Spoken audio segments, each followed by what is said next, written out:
Hey guys, today we are going to examine the Ramappa Temple, which shows some solid evidence of rock melting technology. Here you can see Lord Krishna playing his flute and his foot is touching a leaf of this tree. And this beautiful woman is leaning on the stem of the tree. What could be the meaning of this? If Krishna was really playing his flute, the music he made would travel through the tree. If I tap on the stem, it makes a strange metallic sound.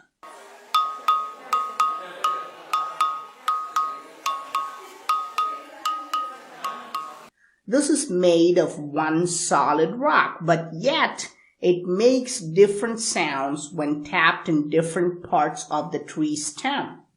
Note the difference in sound. And if you tap on the other areas of the same rock, there is no sound. Of course, this is not a coincidence. The ancient builders clearly wanted us to know that this cylinder makes musical sounds. This is why they carved the symbol of Krishna playing his eternal music. But is the structure a carving? All historians and archaeologists claim that everything in this temple was manually carved by hard labor. But how could you carve a cylinder on rock that makes music? And even more interesting, how do you carve a cylinder which will make different notes when tapped in different areas? And notice the width of the stem. It has the same width from top to bottom. The different sounds are not created because of the variation of size or shape. Sculptors and stonemasons confirm that there is no technology today to carve a single rock which can make different sounds when tapped on different areas. But how was such technology used at least 800 years ago in this temple? The only way to create such different sounds is by altering the density of the rock, by melting the rock and molding it into a desired shape. But is it even possible to melt rocks and make it into different shapes? In 2016, University of Buffalo demonstrated something strange. They put rocks in a furnace, heated it to over 2500 degrees Fahrenheit, and made it into a liquid. In fact, nature does it all the time. It throws out liquid lava whenever there's a volcanic eruption. When scientists at University of Buffalo poured this molten rock out, they gathered it into a simple cast made of sand. You can see the molten rock quickly fills up and takes the shape of the cast. This is exactly how we make metallic objects like swords and weapons, for example.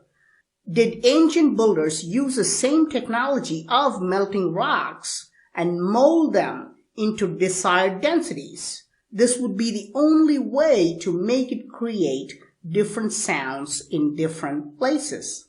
What's really interesting is that University of Buffalo chose the same type of rock as the ancient builders. They're both basalt. Basalt rock has the properties that are ideal for melting and casting into different shapes. But this temple has another interesting evidence of rock melting technology. The pillars in this temple are quite extraordinary with very complex designs, but there's one piece that stands out. Not because it is carved, but because it has been left blank, while all the other pieces on the same level are carved. And it shows something very strange. It shows a defect in molding technology. Let's take a closer look at the surface. It has extraordinary polishing, but this surface is not perfectly flat. To understand this, you have to examine it by looking at it from a lower angle. The surface has a curvature with a concave defect on it. This is why it looks bent out of shape like a piece of plastic. It is impossible to make such a smooth concave cut on rocks with manual tools or even electric saw, and it cannot be accomplished by hand polishing. This is a common defect caused in molding process. This is called warping. When we mold objects, the liquid sometimes will cool at different rates in different places. This will cause the object to become bent out of shape. And this is exactly what happened here. This was a defect made while melting and cooling the rock. The ancient builders recognized that this was a defective piece. This is why they did not carve anything on it. Now remember, I showed you the floating rocks which were used on the tower of this temple. These bricks were created by heating mud to a very high temperature and adding other ingredients to make them lightweight. You can click on the top right corner of this video to see it. From all these evidences, we can clearly see that ancient builders were using rock melting technology. Please share this amazing ancient technology with your friends. I'm PraveenMohan. Thanks a lot for watching. Don't forget to subscribe and also click on the bell button to get all the updates. Please give this video a thumbs up, and I will talk to you soon.